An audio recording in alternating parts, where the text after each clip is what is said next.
Hello students, welcome back to my YouTube channel Navigator the Study Point. Once again I am back with a new video. Okay? और आज के video में हम बात करने वाले हैं NCERT के सेकंड चैप्टर बायोलॉजिकल क्लासिफिकेशन। और इस चैप्टर में हम एक वीडियो पहले से बना चुके हैं जिसमें हमने बात की थी about the kingdom मोनरा। So today we will be discuss about the kingdom Protista. क्या कैरेक्टरिस्टिक फीचर्स हैं, क्या क्राइटेरिया क्लासिफिकेशन का, एग्जाम्पल्स क्या है। Okay, so let us start. तो हम शुरू करने जा रहे हैं आज प्रोटिस्टा।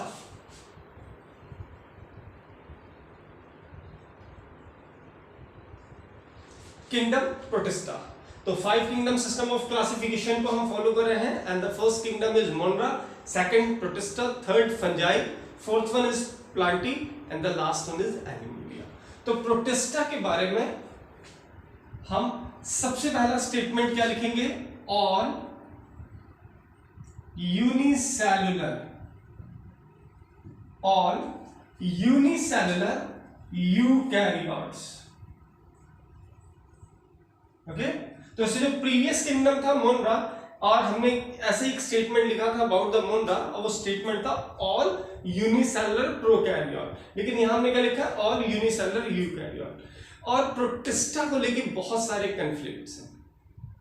फाइन, कुछ मेंबर्स को कंसीडर किया जाता है कि उनको फंजाई में रख सकते हैं, कुछ ऐसे होते हैं they shows the resemblance with Monera and some of them shows the characteristic features of protozoans, तो जिन्हें हम क्या बोलते हैं? Unicellular animalcules. तो उन्हें हम अगर एनिमल किंगडम में भी रख सकते हैं। तो थोड़ा सा कंफ्लिक्ट है मोनरा को लेके। बहुत सारे ऐसे यूनिसेलुलर हैं, फाइटोप्लैंक्टन्स हैं जो फोटोसिंथेसिस परफॉर्म करते हैं, तो उनको हम कंसीडर कर सकते हैं लोअर एल्गी में।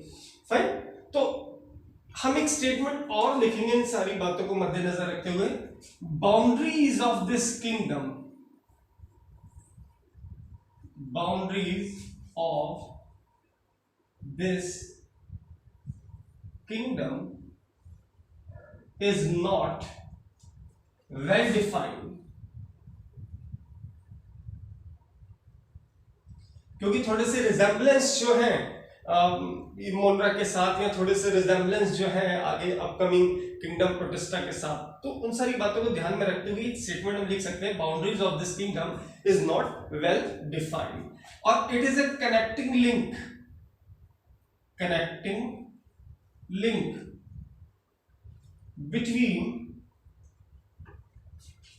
मोनरा and all other eukaryotes. Fine, जितने भी दूसरे यूकैरियोट्स हैं जिन्हें हम क्या बोलते हैं? मल्टी सेलुलर है। Fine, okay, like this. Fourth one, तो अगर प्रोटिस्टा की थोड़ी सी डिटेल स्टडी की जाए तो हम एक स्टेटमेंट और लिख सकते हैं कि protista is considered as the ancestor of all other multicellular eukaryotes. An ancestor का मतलब होता है पूर्वज, यानी कि जिससे आज का जो फॉर्म है वो इवॉल्व होकर आया प्रीवियस फॉर्म से, and that previous form is known as ancestor. An ancestor of all, कुछ ऐसे प्रूफ्स हैं but not for all, but somehow and some of the scientists considered that an ancestor of all multicellular eukaryotes। Fine, so ये कुछ characteristic features हैं किसके? Protista के, जिन्हें हम लिख सकते हैं एज एन इंट्रोडक्शन और about some of the characteristic feature है, थोड़ा सा समराइज कर सकते हैं अबाउट द प्रोटिस्टा। नेक्स्ट, अब this phylum is categorized under the following groups, and these are the 5 groups. I would like to mention the names. So सबसे पहला नाम आता है chrysophytes।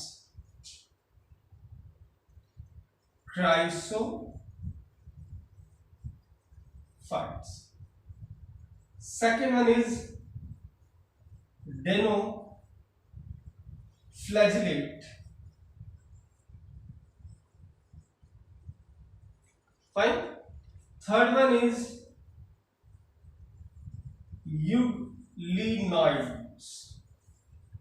कैसा है नेक्स्ट वन है यूग्लिनॉइड। सो इन्हें हम ग्रुप भी कह सकते हैं।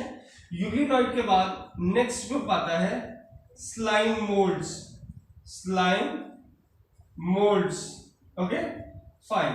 The last one is protozoans, okay.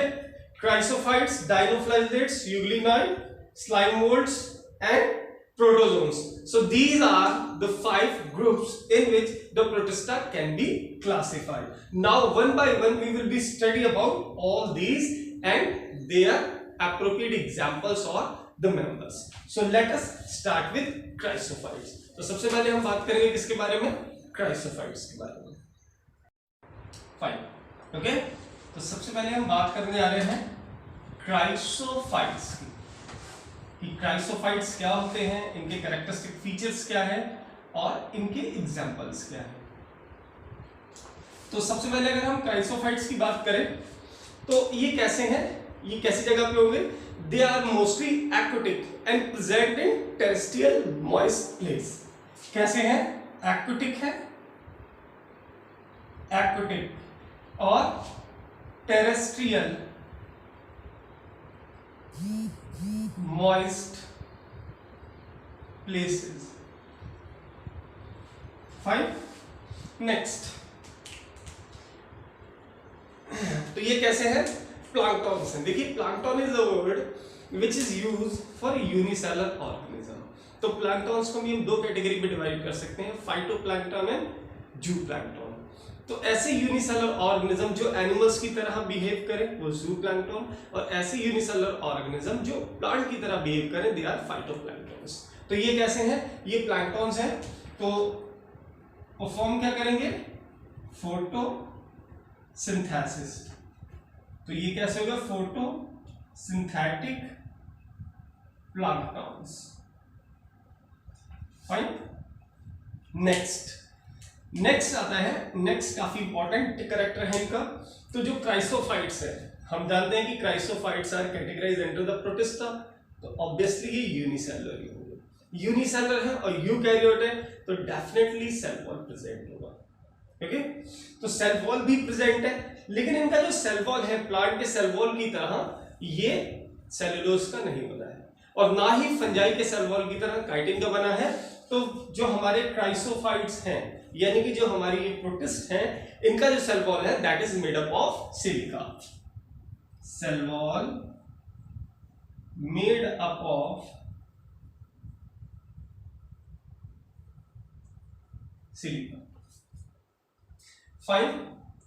accumulation of this silica, accumulation of this silica over the billion of years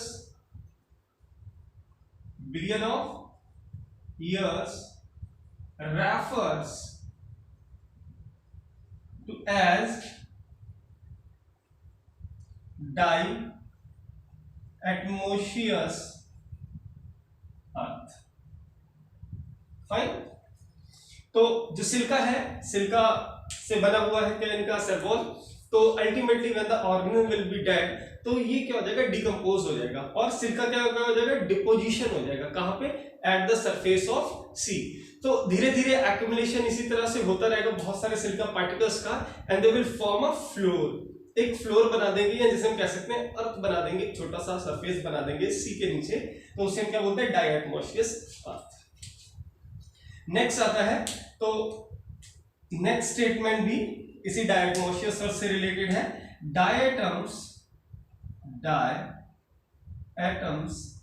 are chief product of ocean. Fine. Next in the last one, और आखिरी statement में हम बात कर लेते हैं कि ये जो डायटम से हमें सब्सटेंस मिल रहा है, जो डायटोमेशियस अर्थ बन रहा है, इसका यूज क्या है? तो ये कैसा होगा? It is A gritty in nature. तो हम कह सकते हैं being gritty, it is used in oil filtration, oil filtration या ऑयल रिफाइनिंग भी कह सकते हैं हम, ऑयल रिफाइनिंग सिरप बनाने में काम आएगा, use in oil refining, syrups, polishing,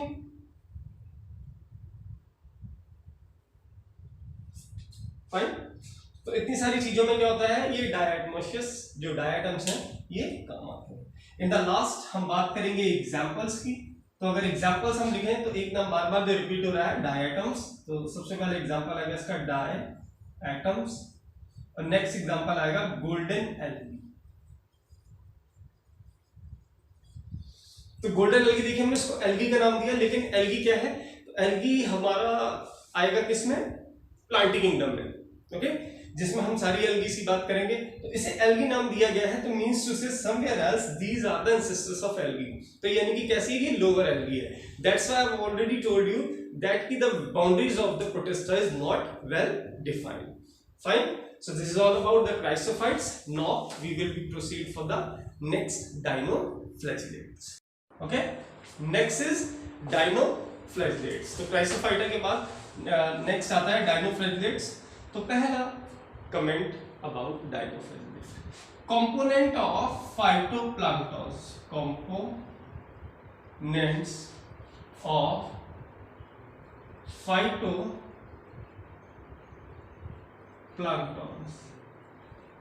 okay. Phytoplanktons का अगर ये कंपोनेंट है, मींस कि क्या करेंगे, ये ऑटोट्रोफिज्म रिप्रेजेंट करेंगे और फूड भी बनाएंगे। तो उनका जो फूड होगा that will be stored food is starch, या वैसे कह सकते हैं they store the food in the form of starch. Next, अब ये कैसे हैं, दे आर मोटाइल, ये मोटिलिटी शो करते हैं। और as we know that motility in unicellular organism is because of flagella और सीलिया, लेकिन सीलिया है नहीं यहाँ पे। तो ये क्या करेंगे, movement by flagella, okay. Next आता है फोर्थ वन, क्या इनमें रिप्रोडक्शन भी होता है? तो डेफिनेटली अगर ऑर्गेनिज्म है या लिविंग बीइंग्स हैं, आइदर द यूनिसेलुलर और multicellular, definitely they will represent the reproduction. तो रिप्रोडक्शन की बात करें तो बोथ मोड्स, दोनों मोड्स प्रेजेंट होंगे, यानी कि एसेक्सुअल भी होगा और सेक्सुअल भी होगा। Asexual reproduction and sexual reproduction, fine. Next आता है हमारा सेक्सुअल रिप्रोडक्शन, और सेक्सुअल रिप्रोडक्शन की बात करें तो सेक्सुअल रिप्रोडक्शन में हमें दो फिनोमिना देखने को मिलेंगे, isogamy and anisogamy, okay. Isogamy and anisogamy. Isogamy यानी कि जब आइसोगैमस होंगे, यानी कि दोनों गैमीट कैसे होंगे, both gametes are same, isogamy. और दूसरा फिनोमिना है एन आइसोगैमी, फाइन। तो these are the two phenomena. तो ये इसके हमारे कितने कैरेक्टरिस्टिक्स हो गए, 4। अब हम इनके एग्जांपल्स की बात करते हैं और उन एग्जांपल्स के बारे में कुछ इंटरेस्टिंग फैक्ट्स की बात करते हैं। तो देखिए नेक्स्ट आता है दे आर बायोल्यूमिनेसेंस। ये कैसे है, they are bioluminescence means they are emitting the light. Example में क्या लिखेंगे आप, नॉक्टिल्यूका, बायोल्यूमिनेसेंस।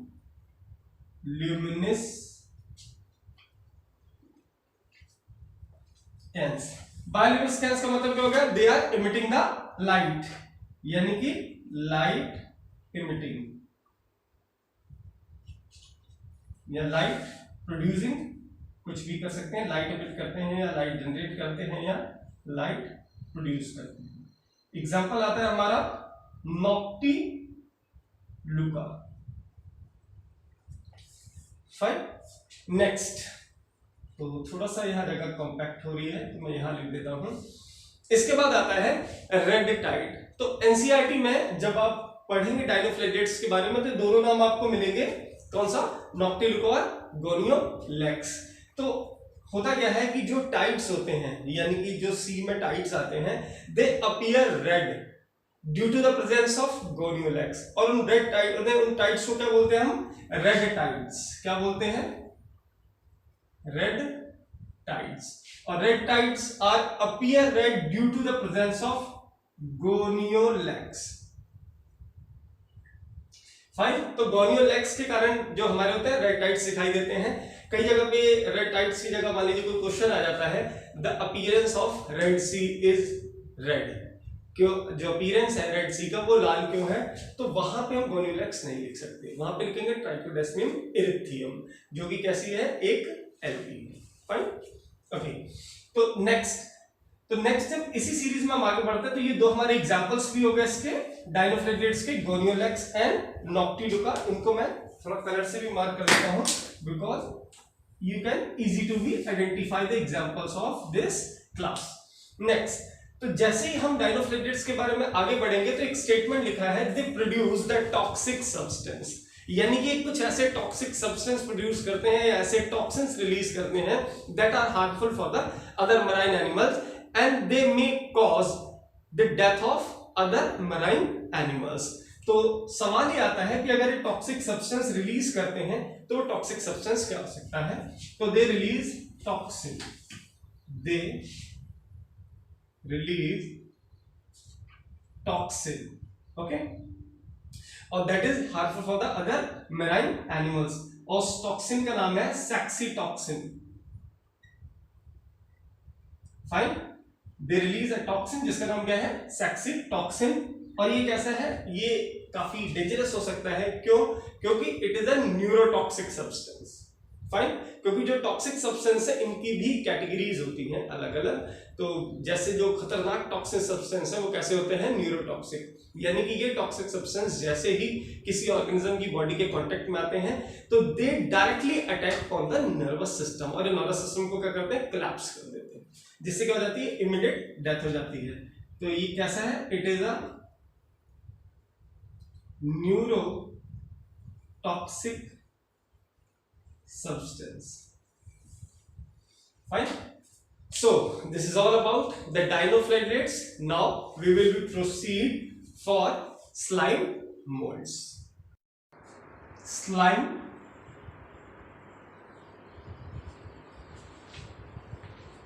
molds. Fine. तो डायनोफ्लेगेलेट के बाद आता है हमारा स्लाइम मोल्ड्स। अब हम बात करेंगे कैरेक्टरिस्टिक फीचर की। तो सबसे पहले हमें एक बात जान लेनी जरूरी है अबाउट द स्लाइम मोल्ड्स, वो ये कि these are fungus like protist. कैसे हैं? इसको कैरेक्टर्स में भी लिख सकते हैं। तो सबसे पहला कैरेक्टर है these are fungus like protist. Okay, so these are fungus like protist, या हम ये भी कह सकते हैं कि it is a connecting link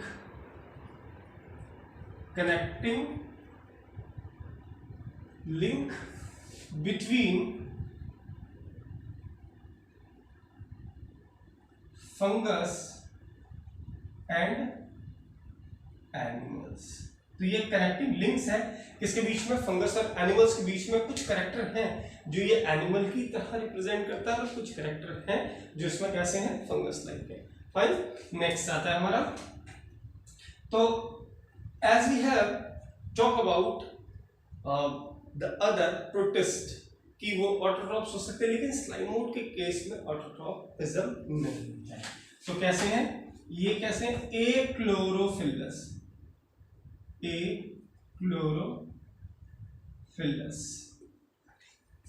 okay, एक क्लोरोफिलस है तो मींस टू से ये बात क्लियर है कि they can not synthesise their own food. Next आता है saprophytes. Saprophyte means saprophytic mode of nutrition, death और डिकेइंग ऑर्गेनिक मैटर्स के ऊपर क्या होंगे? ये अपना फूड और न्यूट्रिशन ऑब्टेन करेंगे। उसके बाद अगर हम अकरेंस की बात करें, हैबिटेट की बात करें, तो कहां पे होंगे? Deep moist shady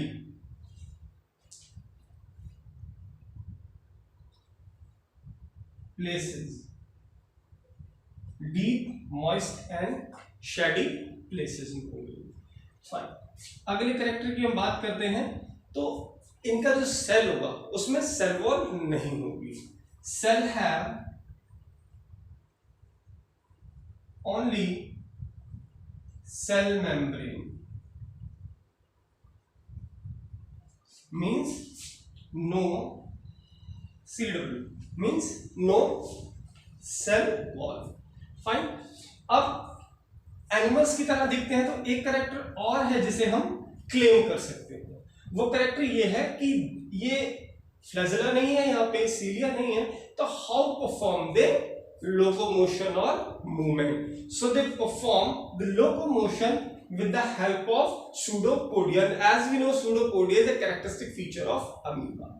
okay, locomotion by pseudopodia,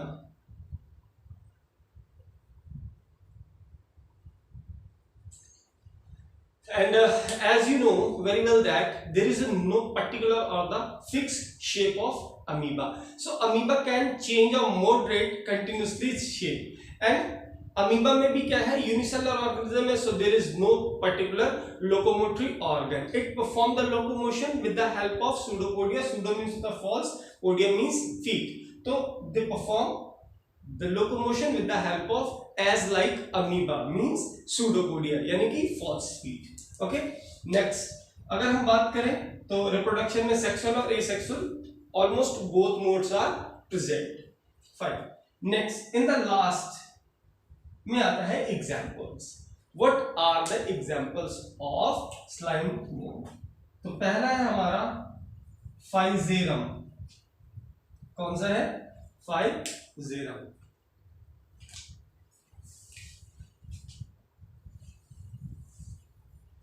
फाइजेरम।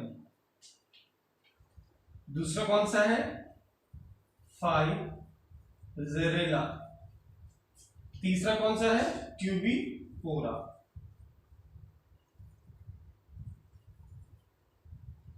Fine, so these are the examples of protist, slime mode.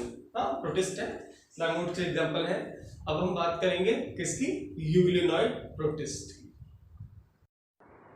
Next is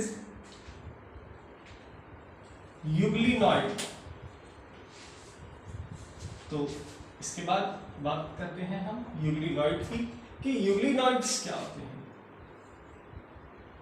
fine, तो यूग्लिनॉइड्स तो देखिए नाम से ही पता चल रहा है कि इसका एग्जांपल यूग्लिन है, तो 100% होगा। Okay, fine. सो कैरेक्टर्स की बात करें तो ये कैसे है? These are flagellated protist. क्या होगा? फ्लैजिला होगा।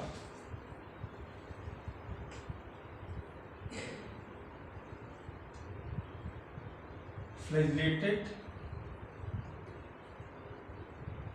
प्रोटिस्ट्स। ओके, नेक्स्ट इनके पास फूड मटेरियल रिजर्व रहेगा in the form of carbohydrate, लेकिन वो पर्टिकुलर कार्बोहाइड्रेट क्या है? Food reserve. Food reserve carbohydrates as paramylon. तो पैरामाइलॉन के फॉर्म में ये अपना फूड रिजर्व करेंगे। Paramylon is a carbohydrate. Fine, next no sexual reproduction. No sexual reproduction. Fine, asexual reproduction होगा, वो भी कैसा? Longitudinal binary fission. Asexual reproduction is longitudinal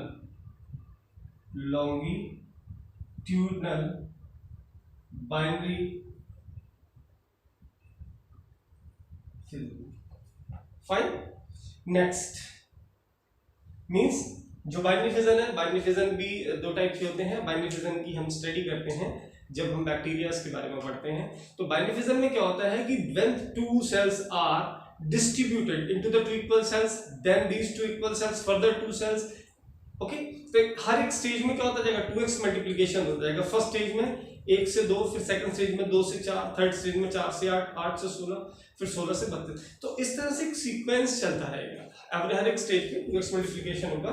लेकिन वो जो सेल डिवाइड हो रहा है बाइनरी फिजन में, 2 इक्वल सेल में डिस्ट्रीब्यूट हो रहा है या डिवाइड हो रहा है, उसके दो तरीके हो सकते हैं। पहला हो सकता है ट्रांसवर्स बाइनरी फिजन और दूसरा हो सकता है longitudinal. When the cell is divided like this is transverse, when like this in a longitudinal plane, तब उसे क्या कहेंगे, लॉन्गिट्यूडनल बाइनरी फिजन। फाइन। अब आता है हमारा नेक्स्ट। तो हमने बात कर ली यहाँ पे कार्बोहाइड्रेट पैरामाइलॉन की, यहाँ पे फ्लैगेलेटेड की और यहाँ पे सेक्सुअल रिप्रोडक्शन की। अब हम बात करते हैं कि इनके पास क्या होती है, दे possesses या they have protein rich layer. अब वो लेयर क्या है, पेलिकल। और पेलिकल क्या करती है, which makes their body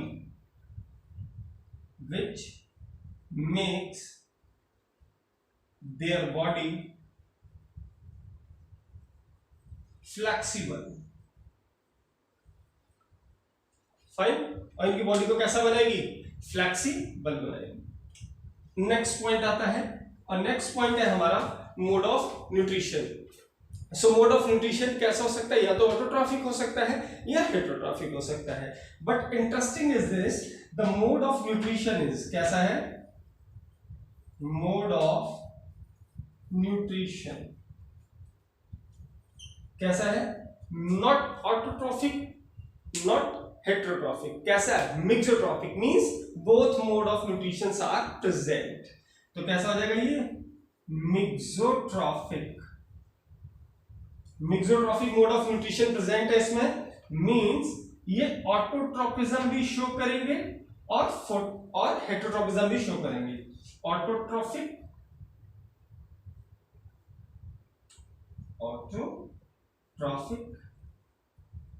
and heterotrophic.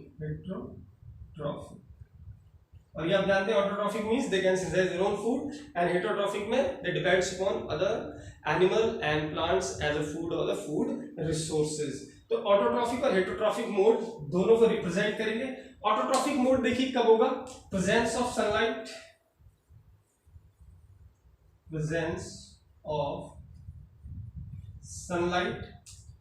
और absence of sunlight।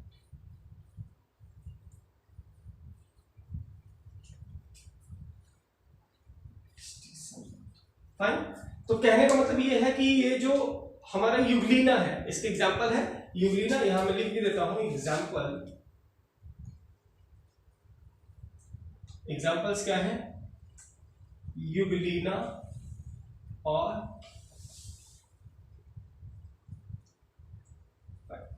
तो हम यूग्लिना की बात करेंगे सबसे पहले। तो जो हमारा यूग्लिना है, यूग्लिना कैसा मोड ऑफ ट्रोपिज्म शो कर रहा है, मिक्सोट्रॉफिक, मींस कि सनलाइट की प्रेजेंस में यूग्लिना ऑटोट्रॉफिक हो जाएगा और सनलाइट की एब्सेंस में कैसा हो जाएगा, हेटेरोट्रॉफिक हो जाएगा। और जब किसी एक ऑर्गेनिज्म में दोनों मोड्स प्रेजेंट हो, किसके, न्यूट्रिशन के, तो उसे हम क्या बोलते हैं, मिक्सोट्रॉफिक मोड ऑफ न्यूट्रिशन। तो इसका एग्जांपल होगा यूग्लिना, और दूसरा एग्जांपल है इसका Peranema. So these are the 2 examples of euglenoids. So this is all about euglenoids. अब हम बात करेंगे किसकी, नेक्स्ट की। So now we are moving for the last protist is protozoans. Okay, तो प्रोटोजोन्स क्या होते हैं, तो प्रोटोजोन्स देखिए, first of all the protozoans are heterotrophic and they live their life as a predator और पैरासाइट। तो सबसे पहला जो हमारा स्टेटमेंट है अबाउट द प्रोटोजोन्स वो क्या है, हेटेरोट्रॉफिक। हेटेरोट्रॉफिक कैसे है, एज प्रेडेटर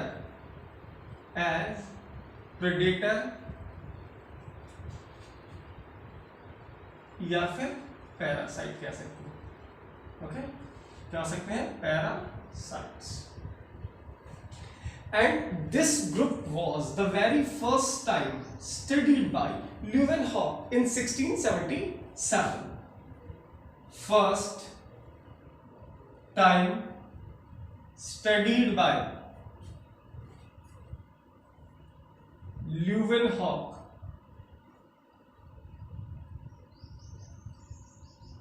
when 1677. फाइन, तो ल्यूवेनहॉक ने पहली बार 1677 में इस फाइलम की स्टडी की थी।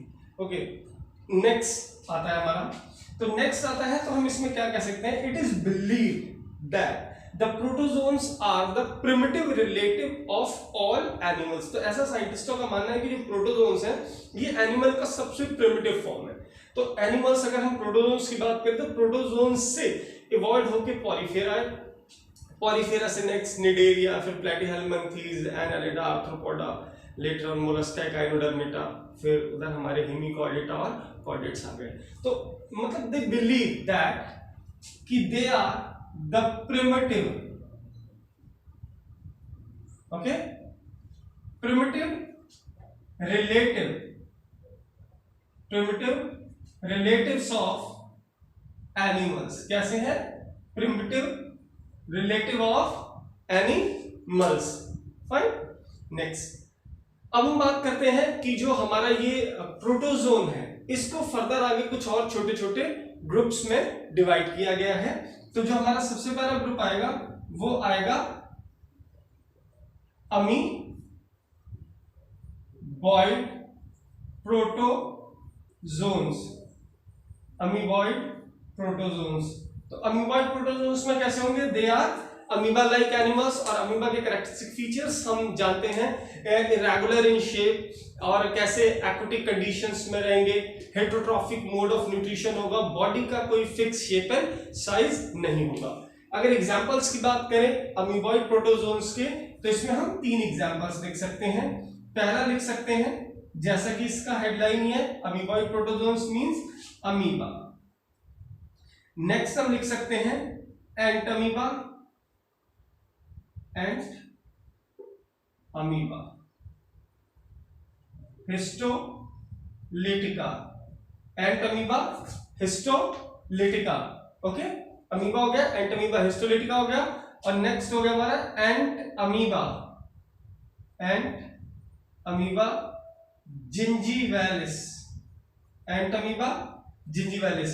तो ये देखिए जो हमारा एंटअमीबा है हिस्टोलिटिका, ये भी क्या करता है? डिसीज कॉज करता है। अमीबा भी जैसे अमीबाइसिस कर देता है, और एंटअमीबा जिंजीवैलिस जो है ये क्या करता है? ये पायरिया कॉज करता है।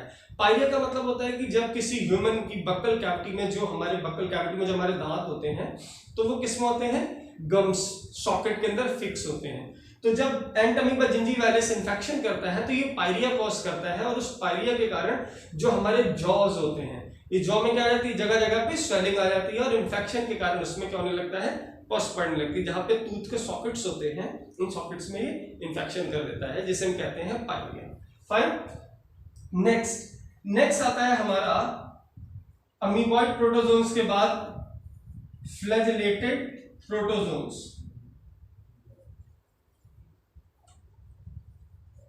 फ्लैजेलेटेड प्रोटोजोन्स, फ्लैजेलेटेड प्रोटोजोन्स का मतलब कि यानी कि ऐसे प्रोटोजोआज जिनमें क्या होगा? Locomotion due to the presence of flagella. तो फ्लैजेला के कारण जिसमें क्या होगा? मूवमेंट्स होगा, उसे हम क्या बोलेंगे? Flagellated protozoans. इसमें 2 एग्जांपल हम लेंगे, और वो एग्जांपल्स हमारे क्या हैं? पहला एग्जांपल है जो एनसीईआरटी में भी मेंशन है, ट्रिपैनोसोमा। तो पहला एग्जांपल क्या है हमारा? ट्रिपैनोसोमा। ट्रिपैनोसोमा का पूरा नाम है Trypanosoma gambiense. Trypanosoma gambiense, Trypanosoma gambiense. और ट्रिपैनोसोमा गैम्बियंस कौन सी डिसीज कॉज करता है? It is causing a disease is known as sleeping sickness. क्या कॉज करेगा? डिसीज का नाम है स्लीपिंग सिकनेस। और इस स्लीपिंग सिकनेस डिसीज के लिए कौन होगा? Vector for the sleeping sickness disease is, इसका नाम क्या है?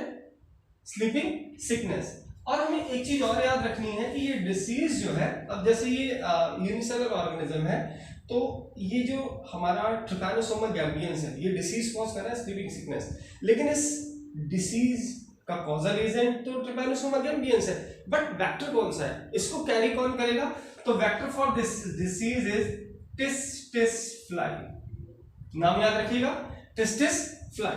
ओके, इसी में हम एक और एग्जांपल लेते हैं और वो एग्जांपल है हमारा लिशमानिया डोनोवानी। ठीक, दूसरा एग्जांपल है, तो ये हमारा फर्स्ट एग्जांपल था यहाँ पे, और ये दूसरा एग्जांपल में यहाँ मेंशन कर देता हूं, और हमारा एग्जांपल है Leishmania donovani. Leishmania donovani, Leishmania donovani, इसका दूसरा एग्जांपल है, पहला है Trypanosoma gambiense and second example is Leishmania donovani. और ये कौन सी डिसीज कॉज कर रहा है? It is causing a disease kala azar. काला आजार डिसीज कॉज करेगा, और जैसे वेक्टर टिस्टिस फ्लाई है किसके लिए? ट्रिपैनोसोमा के लिए, तो यहाँ पे कौन सा वेक्टर आएगा? तो vector for the disease is sand fly. क्या आ जाएगा? Sand fly. ओके, नेक्स्ट, तो हमारी दो कैटेगरीज हो चुकी हैं, अमीबॉइड प्रोटोजोन्स और फ्लैगेलेटेड प्रोटोजोन्स, और ये फर्स्ट और ये सेकंड दो एग्जांपल हैं फ्लैगेलेटेड प्रोटोजोन्स के। Now we are proceeding for the third category is ciliated protozoans. Okay, ciliated protozoans. Fine, देखेंगे अब हम कि सीलिएटेड प्रोटोजोन्स क्या हैं। तो जैसा कि इसके नाम से ही पता लग रहा है कि ऐसे प्रोटोजोन्स जिनकी बॉडी के बाहर क्या होंगे? सीलियाज होंगे। किसके लिए? मूवमेंट शो करने के लिए। फाइन, क्योंकि देखिए मूवमेंट के लिए दो चीजें चाहिए यूनिसेलुलर ऑर्गेनिज्म को, क्योंकि इनके पास स्पेसिफिक लोकोमोटरी ऑर्गन्स नहीं है, तो हमें क्या चाहिए? या तो फ्लैजिला हो इनके पास या फिर सीलिया हो। तो सीलिया क्या करेगा? लोकोमोशन रिप्रेजेंट करेगा, तो इन्हें हम बोलते हैं सीलिएटेड प्रोटोजोन्स। और एग्जांपल है इसका पैरामीशियम। क्या एग्जांपल है? Paramecium. So paramecium is example of ciliated protozoans. और लास्ट कैटेगरी जो आती है हमारी इसकी फोर्थ वन, वो कैटेगरी क्या है? वो है स्पोरोजोन्स। स्पोरोजोन्स यानी कि स्पोर वाले प्रोटोजोन्स। तो इन एनिमल्स में देखिए क्या होगा कि यानी कि स्पोरेटिक फॉर्म होगी जो क्या करेगी? इन्फेक्शन को कॉज करेगी। और इसमें हम एक बहुत अच्छा एग्जांपल है हमारा जिसे हम बोलते हैं प्लाज्मोडियम। और everyone knows that Plasmodium is a causal organism for malaria. जो क्या करता है? मलेरिया को कॉज करता है। ठीक, वेक्टर क्या है इसके लिए? इसको कैरी करके कौन ले जाएगा? जैसा कि हमने वेक्टर की बात इन दोनों में भी की थी, तो वेक्टर फॉर द प्लाज्मोडियम जो कि एक स्पोरोजोन्स है, वो क्या है? Female Anopheles mosquito. फाइन, तो फीमेल एनाफिलीज मॉस्किटो क्या करता है? ये कैरी करता है किसको? प्लाज्मोडियम को। तो इसका एग्जांपल है प्लाज्मोडियम। कौन सी डिसीज कॉज करेगा? The disease caused by Plasmodium is a very well known as malaria. Okay, और इसका वेक्टर क्या है? इसका वेक्टर फीमेल एनाफिलीज मॉस्किटो। तो मॉस्किटो क्या करता है? प्लाज्मोडियम को कैरी करता है, और जब मॉस्किटो क्या करता है? ह्यूमन को बाइट करता है, तो जब अपने पियर्सिंग और सकिंग ऑर्गन्स की मदद से वो बाइट करता है, तो ह्यूमन का और मॉस्किटो का ब्लड कांटेक्ट में आता है। तो during that time period this Plasmodium get entered into the human body. तो वेक्टर कौन हुआ? मॉस्किटो। कौन सा mosquito? Female Anopheles mosquito. Fine, तो ये प्लाज्मोडियम है और डिसीज कॉज कर रहा है मलेरिया। और ये प्लाज्मोडियम जो है ये कितने टाइप के हो सकते हैं? 4 टाइप के हो सकते हैं, 1, 2, 3 and 4. Now what are these 5 types? तो देखिए ये 5 टाइप के हो सकते हैं। सबसे पहले हो सकता है, तो प्लाज्मोडियम को मैं सिर्फ P लिखूंगा, और ये यानी कि प्लाज्मोडियम को यहां हमने किससे रिप्रेजेंट किया? P से।